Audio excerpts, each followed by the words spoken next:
Started. What is up, guys? Daniel here with the Behind the Food podcast. Jimmy, my co-host, is with us today, and we are interviewing Jimmy.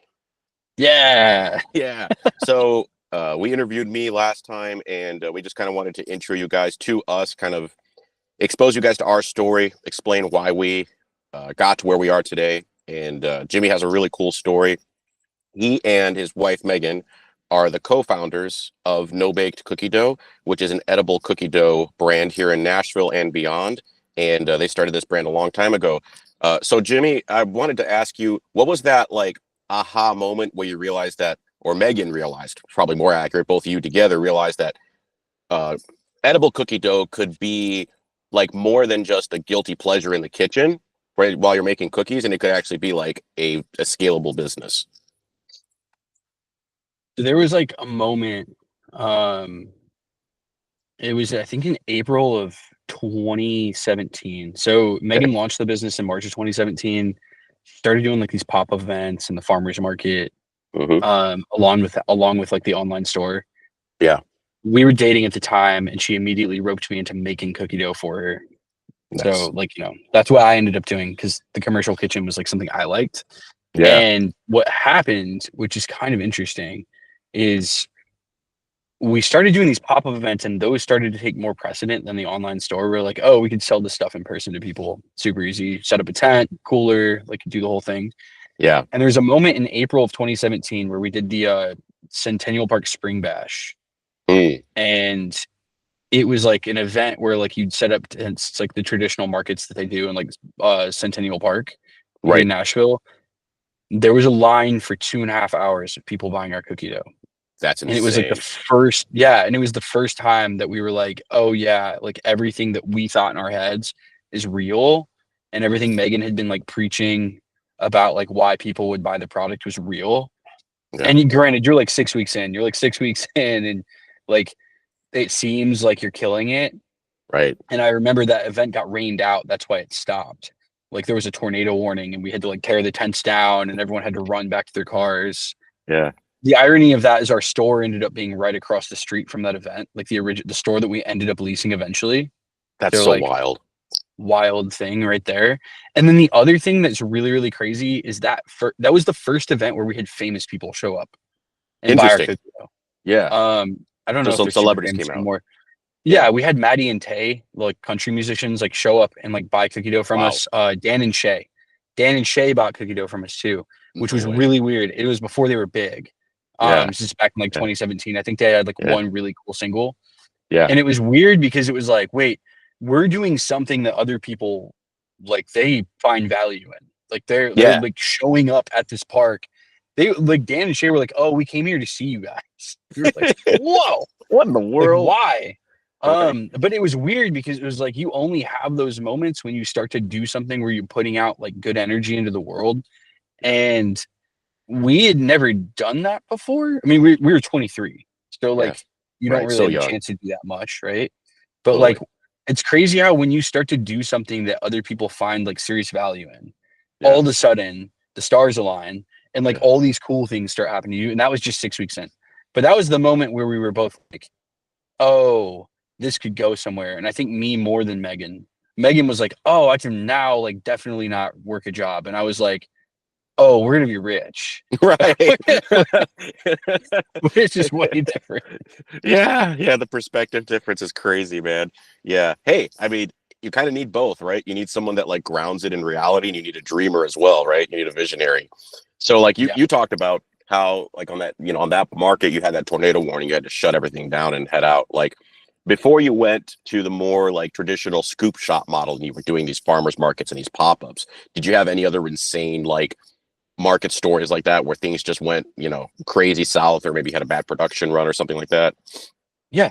It was like every single time, right? Like when you're first getting a food business off the ground, everything Yeah. goes wrong. So like I'll give you three examples. The first one was the first time we ever tried to use a commercial kitchen.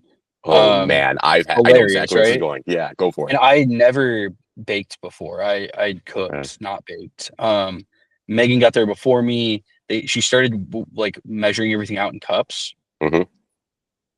which Nope. is a terrible, Yeah. terrible idea. It was like Not scalable. 180 cups of flour, like all this, and it's like the ratios get off because the density Yeah. is different. And like Yep. anyone that knows anything about baking, you have to bake in grams. You have to weigh everything. Everything. Yep. Yeah, and we didn't do that for our first batch. We sold it anyways. Oh yes, we did. We tried to Yeah. fix it, Yeah. and we eventually sold it. So like, yeah, to your point, it's like, yeah, you have this product. You're like, I have no money. It was like Right. we were 23 and broke, so we were like, well, we have to sell it. Right. You We have no want it to choice. taste good, so we'll try to get it close. And then Right. I think to this day, like moments like that during that summer have Yeah. always given me the ability to give entrepreneurs the advice of like, yeah, minimum viable product is real. Like Yeah. you, It when you're really building is. an MVP or you're like getting a business off the ground, it needs to be like, is it good enough? Yep. Let's go. Because Yeah. you'll get feedback from your customers and you may not even know what perfect is. Yep. Like you'll get different stuff that's perfect later. And so then you're like, oh, I have to change up the whole model. We were doing silly stuff. Like we were going to Citizen's Kitchen eventually, making all the dough and then trucking it back to our apartment where we would scoop it because we didn't want to pay for kitchen time. Oh, that's So we're like sitting in hilarious. our apartment kitchen. There's like Yeah. photos of me sitting on a chair just scooping cookie dough in my kitchen, like a weirdo. Um, and then we had chest Isn't kitchen freezers in time the there like second bedroom. 20 an hour or something like that? It's like stupid Yeah, low. we were Yeah. cheap. We were being Yeah. super cheap. Like Yeah. everywhere we could save money, we were Oh yeah. saving money because the goal was to stack cash to build like a scoop shop.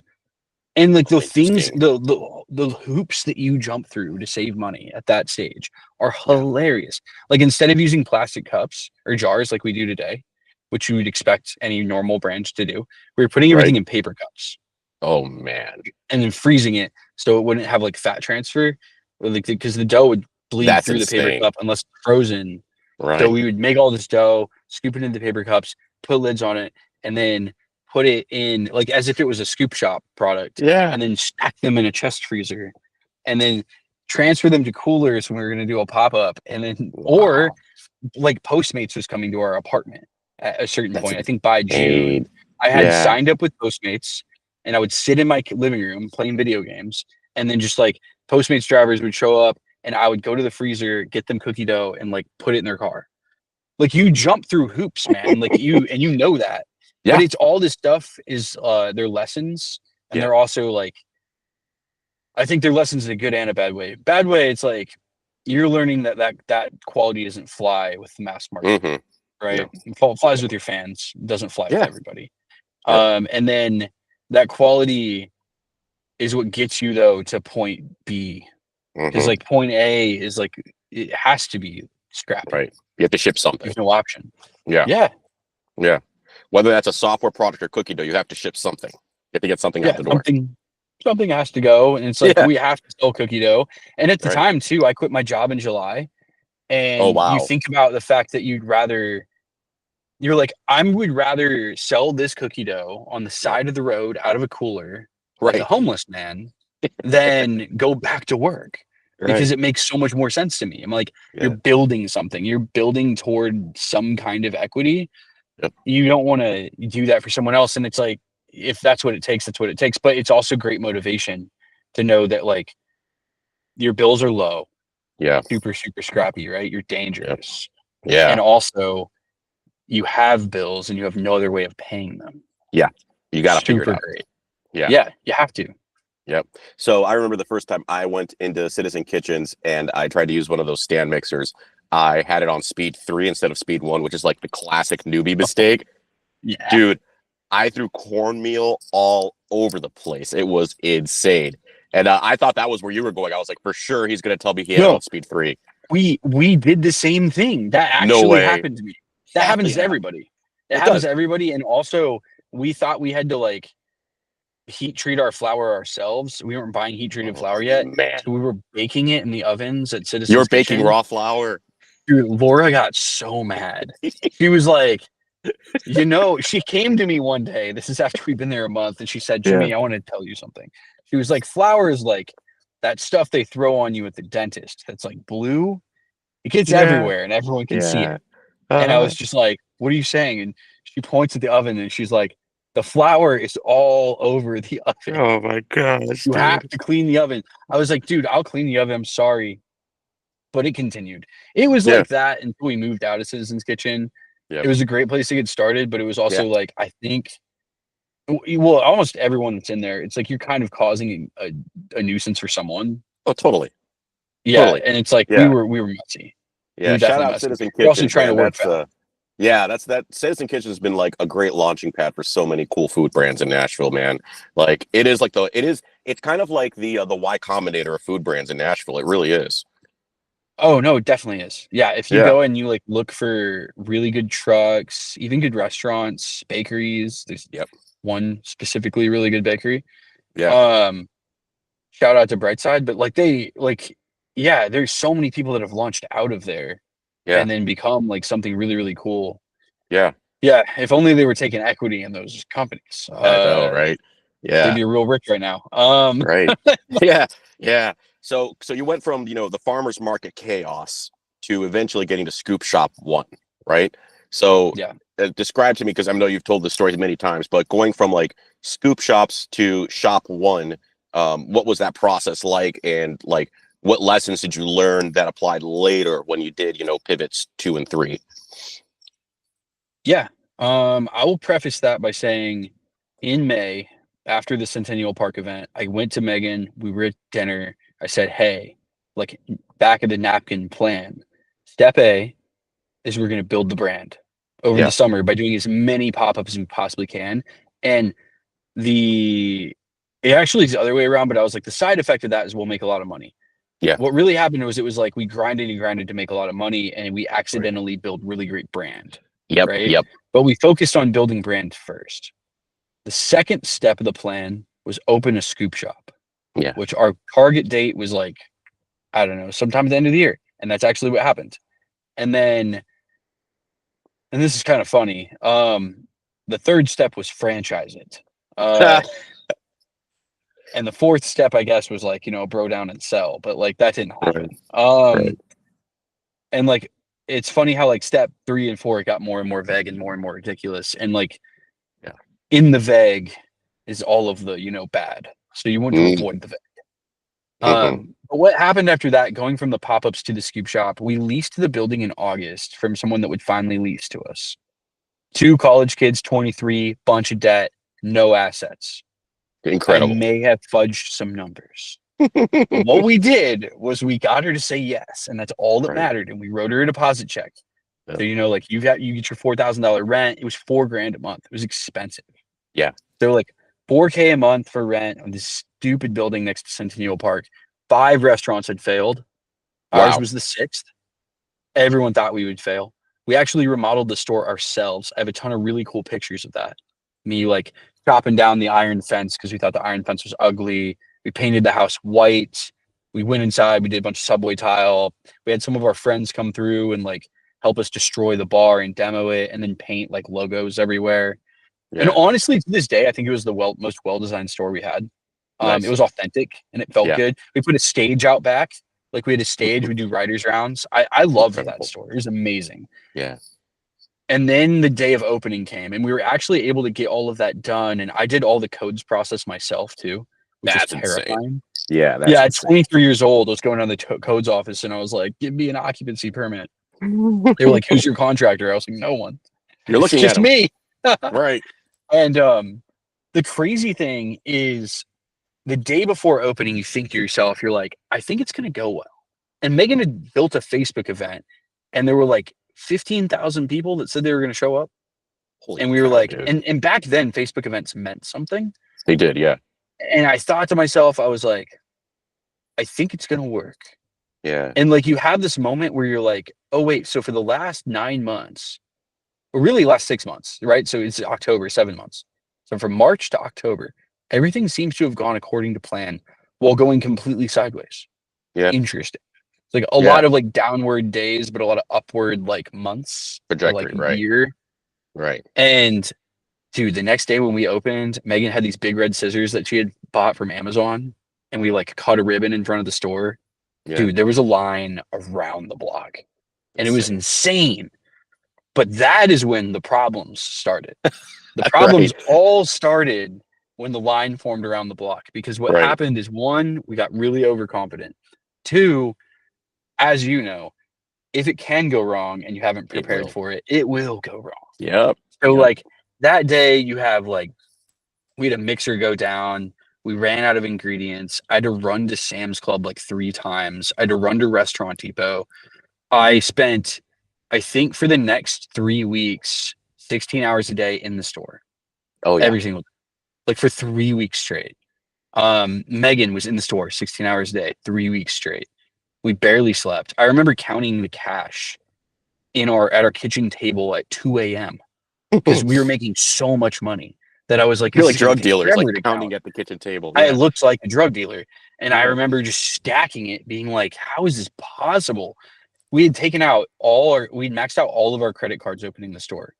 Yeah. All of them were paid off by November, which is insane. Unbelievable. That's insane. So we just were like, wait, we just made all our money back.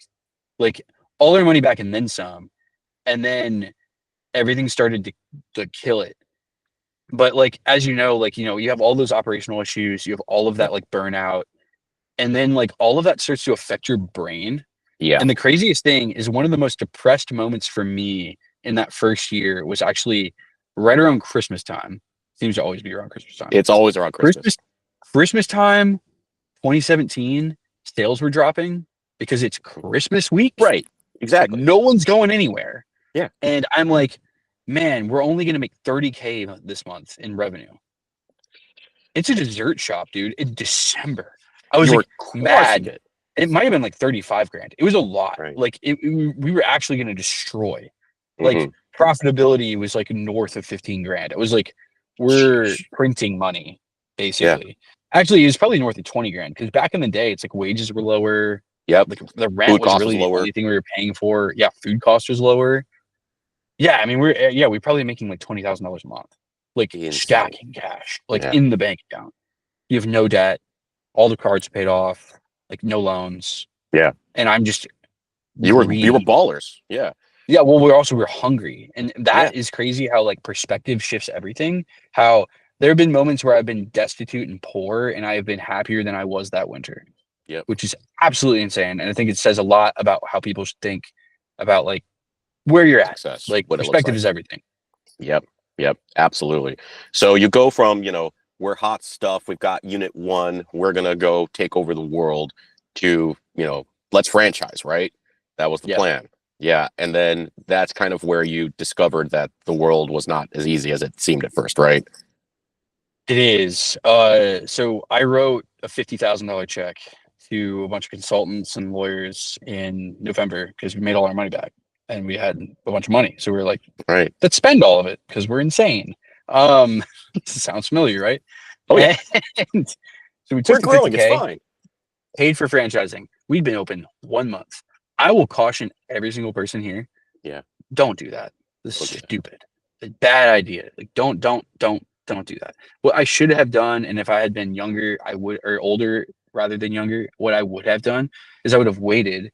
Yeah. The time solves all problems, right? Yeah. And we had time. We were 23. Yeah, what I should have done is waited for 2 years, allowed everything to grow organically. I would have still opened the other stores. Yeah. Still done the online store, still done a lot of stuff, but I would not have franchised. But I franchised anyways. Mm-hmm. So is what it is. The other thing we did is we opened a store in Louisville, Kentucky, March 2018. Yep. So we just kind of like stacked on like reinvestment. And it continued to work out. Store in Louisville went viral. Store in Louisville made way more money than the store in Nashville. That's actually insane. It is insane, right? And in fact, our company as a total, as like a whole, we did over 100 grand in profit. I think it was $128,000 in March of 20, or the 30 days following the opening. So it was like March, April of 2018. So 1 year after like being in our little apartment, being broke, 23-year-olds, made 6 figures in 1 month. And it was like, oh, we can't lose. And that is the worst place to be. Like, it's like, it is such a good thing that it all happened and it launched the brand to the moon. But then what it does is it like screws with your brain and it messes with your decision-making ability because you say like, I mean, the humans are wired like this. You assume things will continue because that's what we're wired to do. You do it with negative stuff and positive stuff. But if you like me, You do it only with positive stuff because you're delusional. Right. That's what makes a good entrepreneur. It does. Yeah. That's a founder for you. I mean, a good founder has to be delusional.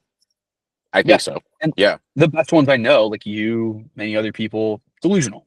Like Yeah. totally delusional. It's good. Yeah. It's like you think about it all the time and you're like, wait, being delusional is the thing that might actually allow me to achieve this mission that should not be possible because I'm going to keep trying when I definitely should have quit. Yeah. And there's a really, really great quote, and I don't remember who said it, but it was on another podcast recently where this guy said, like, what they're trying to do when you're being selected for special forces training, for instance, it's all about like who doesn't quit. He was like, Yeah. very few people actually fail out of like whether Yeah. it be buds or ranger school or any of the other like special At that forces schools. level, right.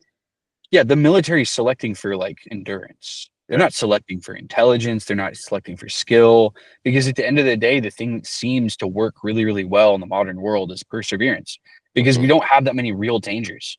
What's the No. worst thing that could happen to you? Not bad. Like it's Yeah. really not that bad. Right. I mean, you're not going to die. You're not going to starve. Right. You could go bankrupt. What does Right. that mean? Like, Right. I don't You just know. start over again. Yeah, If you think like we do, you just start over again. you You just just do it keep again. starting over and keep doing the thing, and then it just continues on and on and on. I Yep. mean, that's like it's kind of an ode to like the crazy entrepreneur is that like Yeah. perseverance wins the day. Yeah. Entrepreneurship is not a game of like best man standing; it's a game of last man standing. Absolutely. So you go from Scoop Shop 1 to Scoop Shop 2. How many units did you build to in that franchising phase? We built 9 stores. So Holy October cow. 2017, we opened our first. October 2019, we opened our 9th. And that's when we had a little bit of a crisis. It's Hmm. funny how, like, on the outside, when everyone thinks you're winning, you may be losing. Yep. And that's exactly what was happening to NoBaked. We took out a ton of debt to open all the stores that were ours. We sold the franchises as fast as we could, but we paid a ton of money to do it. Marketing costs, sales costs, definitely broke even. Probably lost a little money. That's rough. And Yep. so you sit there in October 2019, opening that 9th store, looking at my team. The time we had like an ops manager, GMs, like we had a marketing manager. I looked at everyone. I said, "This store doesn't work. We're all losing our jobs." Like I was negative. Like I went from like Yeah. super positive to like this doesn't work, guys. Like this grand opening doesn't kill. Like we're running out of money. Yeah. And that was rough. It was ironic because I think about a month later, Megan got Nashville Entrepreneurship or Nashville Young Entrepreneur of the Year, like the award from like the Entrepreneurship Center Yeah. in 2019. I was like going to the event, like dressed real nice, Hmm. sit down, you listen to him say a bunch of dumb shit. She's Hmm. nominated, call her up on stage because she won. We're like, oh, good. And I'm thinking in the back of my head, I have no idea how we're making payroll tomorrow. Yeah. While it's happening, while she's walking up on the stage, she's thinking the same thing. Weirder for her, she's walking up there to receive an award for being killer, and she can't make payroll. It's like the silliest shit that's ever happened. The most ironic nonsense, Greek tragedy. It's like you Yep. need that moment though to get the perspective that allows you to contrast that with like March of 2018, allows you to Hmm. contrast it with like the beginnings of the company, and then realize that like at the end of the day, none of us know anything. Yeah. Like all we know is that you're trying. And so perseverance becomes the thing. You cannot take your like daily wins and losses or these dumbass awards for anything. They mean nothing. Absolutely. They mean nothing. Yeah. Yeah. And I feel like, you know, I hate this sounds really bizarre, but I feel like in some ways it's almost better if you don't get them for 2 reasons. One, you're like, oh, people don't give a shit about me. I need to work harder. I need to grind out till they recognize me. Right. Yeah. So it keeps that fire under your ass, right? A little bit. And then secondly, you get that like imposter syndrome when you get those things because you're like, what am I doing here? Like, Yes. yeah, it's like those. Yeah. So I get why they're there, and it's important to recognize success and people that do good things, especially in something as hard as entrepreneurship. But it's kind of a double-edged sword. I think it is a double-edged sword, and like I kind of disagree with you there, man. Like, why we even need them? Like, Yes. what are we doing? I'll tell you what the recognition for doing well in business is? Do you want to know what it is, guys? The recognition for doing well in business is a shitload of money, a Right. dump truck of cash dumped on your front lawn. That's the Right. recognition you get for actually doing well. The Right. awards are ridiculous. They mean It's like, nothing. it's also kind of a money grift for PR, if you It think is. about it. It is Like, how many. It is oh, like 100%. be on the Inc. 5000, you have to pay some money, and then you probably have to get a PR agency, and Mm-hmm. then maybe you'll get on the list. Megan, in order for us to get on the Forbes 30 under 30, Yep. we built a relationship with the lady that was the editor for 3 years. So, like, no, we didn't pay a PR agency, and no, we did Right. not like pay to get Right. on the list. But 3 years of dumb emails. Yeah. I like Kristen. I think she's great. She's actually at a different magazine now. But Yeah. Yeah. and she's probably a good connection to have. And a lot of those people are good connections to have. But like getting on that list, does that help you? No. No. No. Is the recognition good? Like maybe. But Maybe. like, you know Right. what's actually good? I had exit for $100 million. I run a business that makes $2 million a year. I have a dope house and car. Like those things matter. Yep. I'm not saying that physical possessions matter, Right. but that Right. like the scoreboard is how well you're doing. Yep. Literally. Regardless of recognition or not. That's the reality. Yeah, look what you're recognizing me for. That's all. Also, recently, it's become the wokest shit I've ever seen. Where it's Yeah. like, we're gonna recognize people. We're gonna make sure it's diverse, Mm-hmm. and then we're gonna make sure that we recognize businesses that we think align with our worldview. Which is like, Right. what are we talking about? Right. Like, you're talking about recognizing people because you want to try to like change the perspective so then maybe they'll succeed. So it's Right. kind of like a leading indicator instead of like a Right. Right. lagging one. It Whereas the definitely is. money's lagging. The money's always lagging. Exactly. That's a much, much better indicator. But then you go to like an entrepreneur, like, let's see your bank account. It's like, what the fuck? Like, you know what I mean? Like, yeah, it's a weird, so you get through store 9, and then at some point COVID happens, right? And I remember this because this is where we met, right? So yeah, we go from, or at least you guys, especially, where like we're in this, franchising to the moon model. And I think every CPG food business encountered COVID like it was a tornado going through your living room, right? Yeah, literally for us, it was a tornado. It was for both of us. Literally. Yeah. Yeah. So for those who don't know, Nashville had an insane tornado blow through Germantown and East Nashville at that time as COVID was starting to hit the country. So it was kind of a double whammy for Nashville. It was tough. Yeah, it was wild. And that winter for me was weird. I gained a lot of perspective, but it was the first time I went out and looking for, I guess, what you would call a mentor. I was really looking for friends. I had no friends Yeah. that were entrepreneurs. And I had no like Super mentorship isolating. from people that were, Yeah. People that doing better than you. Looking for it allowed me to find it. And then when COVID hit, ironically, a lot of those relationships helped a lot. Yeah. And they also helped me like figure out what we were doing wrong. And I read a lot of really good books over that winter. I was very broke. We were like 2 months behind on our rent for our apartment. No good. It was bad. I've been there. The only thing we were paying for consistently was our Tesla, because I was like, I'm not losing the car. It's so bad. Yeah. We had a Model X and it was great. And I felt rich every time I drove it. So like, Right. fuck it. But yeah, the funniest thing that happened was like, we wake up to the tornado destroying our Germantown store, right? Yeah. Like, right. supposedly. Go Right. down there, and our Germantown scoop shop's the only building that's still there. Yeah. So I was like, fuck. Right. No insurance money. I called my insurance agent. I said, can I get any money? He was like, probably not. And I was like, you fuck kidding me.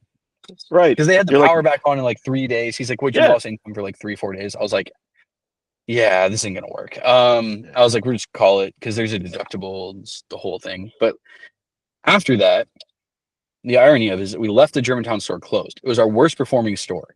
So I was like, you know what? Let's leave it, and we'll figure out what to do with it.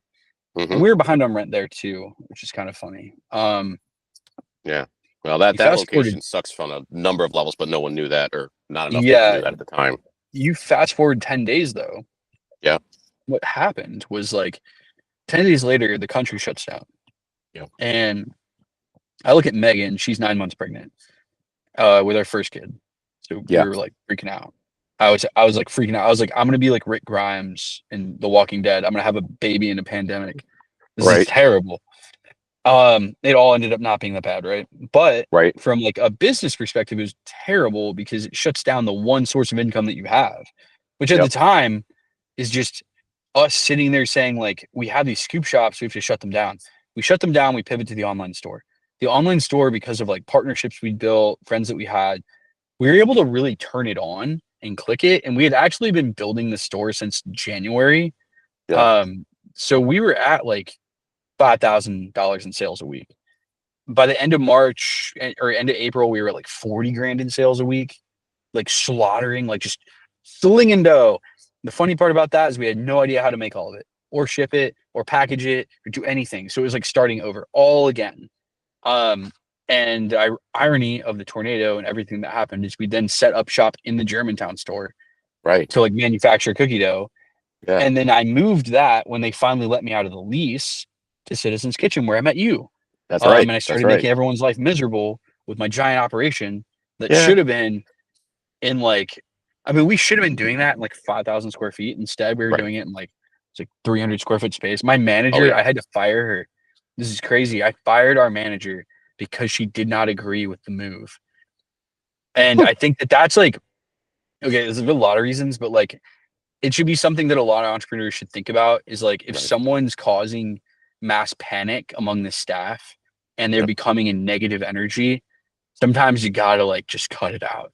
Yep. Like you're gonna make decisions that sometimes your team does not understand Yep. and like they've got to follow. And if they Hmm. don't follow, you've got to be willing to like be like, guys, follow or leave. Like Right. follow or be out, dude. Don't complain. Just Hmm. get out or get all the fucking way in. And I Right. told everyone like you need to be getting all the fucking way in. So they were Right. pissed. We were going from Germantown was 5,000 square feet. Yeah. So we were moving from that giant store to like very small space. Yep. And man, it was hard. But Yep. like as you know, it like all worked out. I get to meet you. I Right. get to bother a bunch of people. Right. Shipped out a bunch of cookie dough. At one point, we were like, I think a week behind on shipping orders. Like I remember it was that. crazy. Yeah. But at the same time, man, like you live and you learn. And I think that if we hadn't done that, the brand wouldn't have survived. The business wouldn't have Absolutely. survived. And it's like you kind of have to sometimes do things that don't make any sense. And Hmm. unless you do them, then you're screwed. Yeah. Yeah. So you go from, scoop shops are going to take over the world to COVID, closes down the world to let's pivot to, ecom as the thing, and that takes off like a rocket. And then, if I remember correctly, correct me if I'm wrong on this, um, and then Apple iOS something or other happened, right? Yes. Yes. Yeah, The update, iOS yeah, 14, right. Talk the about that famed because a lot of update. people don't know this who aren't in the ecom world. Yeah, so like I think a lot of ecom founders were shocked by this, but like Apple and Facebook got into it and they messed with the ability to track iPhones to a profile Yep. on Facebook ads, Yep. which Facebook ads run across all their platforms. So Instagram, Facebook, all the places. Yep. And that impacted us because we had built a business on top of meta ads. Like that's what we Hmm. were doing Yeah. Facebook ads. That's how Yeah. we built our business. Not a lot of Basically, every email, ecom not a brand lot was of doing text. that. Yeah. Yes, because it was free money. Hmm. At the time, like you were getting really, really return. Big businesses were not spending on the ads yet, so they weren't Yep. being bid up that high. And I think for a lot of ecom founders and people with good product like us, like it allowed us to kind of scale without trying. Hmm. And that laziness did impact us pretty heavily when the iOS happened because then you start thinking like, well, the Google ads work? We've been running them, but not a lot. Will email work? Will text work? And then we just kind of got disillusioned with it Yeah. because we ran out of money. And like, Sure. I think for a lot of brands that hurt a lot because when you start to run out of cash, then you can't reinvest and Yep. then you get scared and then you don't know Right. what to do. That When flywheel really, starts to slow down real quick. yeah, and really what I told you before is the thing that I think people should go back to, which I've after 8 years doing this, I mean, you have to look back like that was year 4. Like Yeah. I it was over half the business ago. Yeah. And I think after 8 years, after almost a decade, what I've started to learn is time solves all problems. Yes. Had I stayed in it and pulled the ads back and then focused on more organic growth, Right. sales would have dropped, but they wouldn't have just like dropped off a cliff. And what Right. we decided to do was like pivot completely. I'm Yeah. very proud of that pivot. Right. It led us to be the brand we are today. It wasn't necessary. Yeah. Unlike the pivot away from the scoop shops, which I believe was completely Was the right necessary, or call. we would Right. have Right. gone bankrupt. Yeah, Right. like you would have gone bankrupt if you stuck in that spot. You can't sit in a cash burning position Yep. forever, Yep. but you can sit in a like organic trying position, or you can like rejigger things to make sure in a business like that where most of the costs are variable. You just sit there Absolutely. and you say like, let's sit in it, let's sit in it organically, or let's sit in it in a cash positive position where we're just Right. spending just enough. Right. And like that was a good lesson for me. And I think it's a good lesson looking back on, and you don't realize it until later. But time Absolutely. solves all problems. You Yeah. just might not have enough time. And So that hindsight perspective, man, like looking back on it, you realized, oh, there was actually something there that worked, but you couldn't see it when it's right in front of your face, and you just see the world kind of, everyone in ecom is freaking out, and like the sales are dropping off a cliff for pretty much every ecom brand because everyone was doing this, right? Everyone was, yeah. 5x, 6x, 7x return on ad spend, just dump money into ads and you grow. And it was a Yeah, and you cheat pop code. that down to 2x and suddenly it's not good, especially Exactly. if you don't have like a reacquisition strategy like email or text or organic social or a way to build your fan base is the way that I would Absolutely. like think about it Right. How do you now. build that If you community out from that first purchase? Yeah, and if you can't build a community, even if it's pre first purchase, like, Right. and you don't have a way to interact and like track those people, then you're screwed. And like we were using paid ads to do that, which is silly when it's like get someone's email, get their phone Exactly. number, like the way you Right. would interact with a friend, get them to follow you on social media. That Yep. doesn't really work anymore, Right. ironically. But Mm-mm. now It did it's back kind then, of right? which is yeah, I know, and it's funny because like it's all kind of come back to like having someone's email, which Yeah. this is super in the weeds, but it's like you always, I don't care if you're a restaurant or you're a CPG water brand, having an email or a phone number attached to a fan. I wouldn't call them a customer, a fan, someone that Right. likes the brand. They may not have even bought from you yet, but Yep. they like the They brand. just care. Just being able to communicate with them in a normal way. Don't Hmm. spam them. Don't be weird. But like, if you have something to say once a week, say it. Yeah. Maybe they're checking their email. Maybe they're checking their phone. They probably are. And it's like, if you have a way of communicating with them, it's ironic because back in the day, email was the thing and now it still is. Like, Yeah. because there is no other way of interacting with someone in a way where they can remember you in a world that is so cluttered. Social Yep. media is cluttered because of reels Yep. and TikTok. Like Algorithms. Yeah. you yeah, your followers don't see your stuff. So it's like Right. all you've got is your stories, I guess, to interact with followers, but that's a one-way channel, the Yeah. email and text.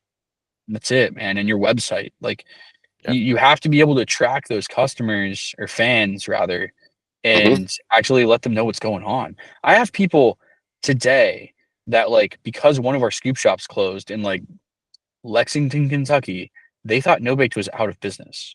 Oh my gosh. You're right. Crazy.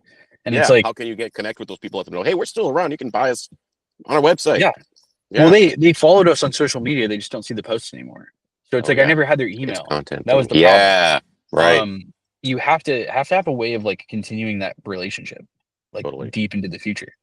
Yeah. So you pivot to away from ecom, right?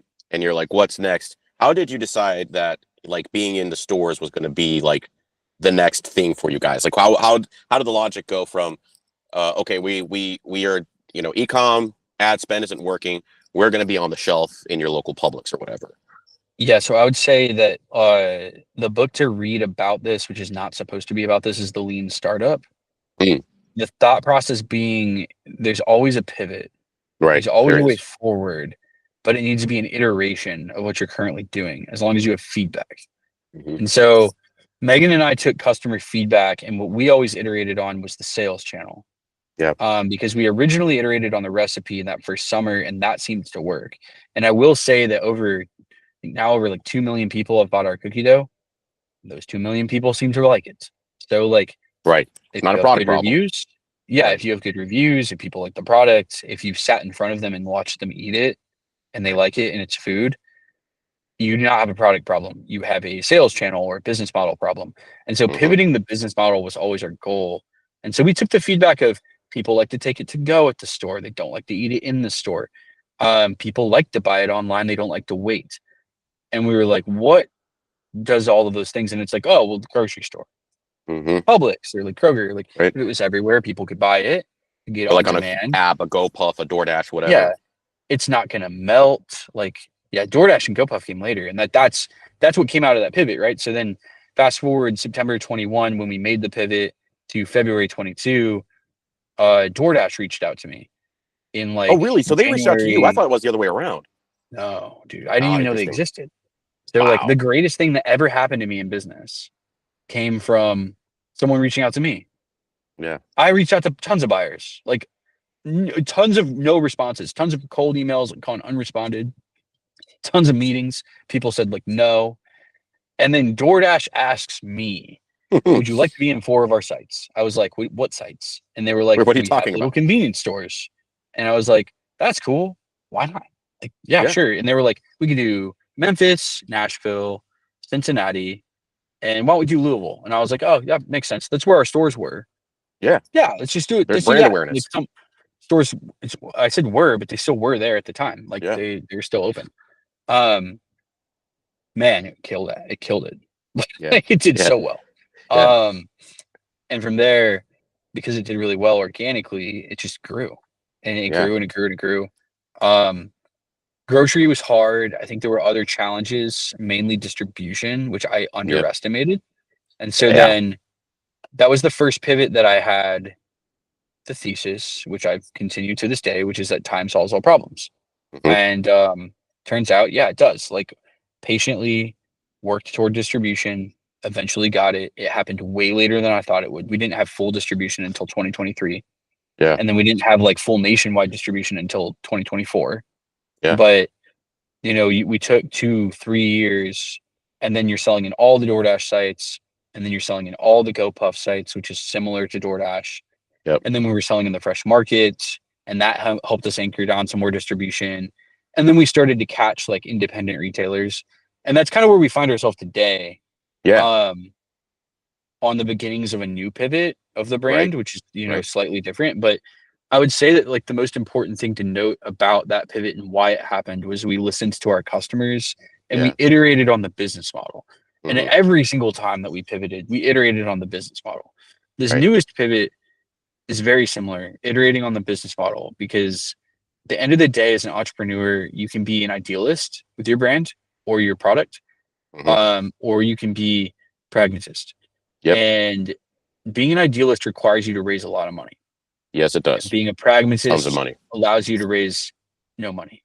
Right. And so I would caution people before Hmm. they decide to raise, not raise. It's like, what kind of business owner are you, or what kind of leader, CEO, or whatever it is? Like, I think being a pragmatist for us has allowed us to say, like, what's working, what's not, what are we Yep. going to do, what's not, and then focus on profit. Whereas being an idealist, which we were for a while this last year, allows you to light a lot of money on fire toward a very large goal, and you may Yep. achieve that goal. But what I realized was that it wasn't worth it. Yep. It's ironic, but it's like, Yeah. yeah, sometimes like getting your brand to like 100 million in sales or whatever it is, like what you have to ask yourself, like, why are you doing this? Yeah. And if the reasons are bad, you might want to stop. Yeah. Yeah. So I think kind of like, correct me if I'm wrong, but kind of the place you are now with the brand is kind of just a more thoughtful, more metered kind of approach to growth, right? And a more sustainable, less burnout prone way to grow the business. Yeah. Yeah. And I think that that's important when it comes to like running your business in the long term. Yep. The way that I've thought about it, and like a lot of people know this, I've announced it.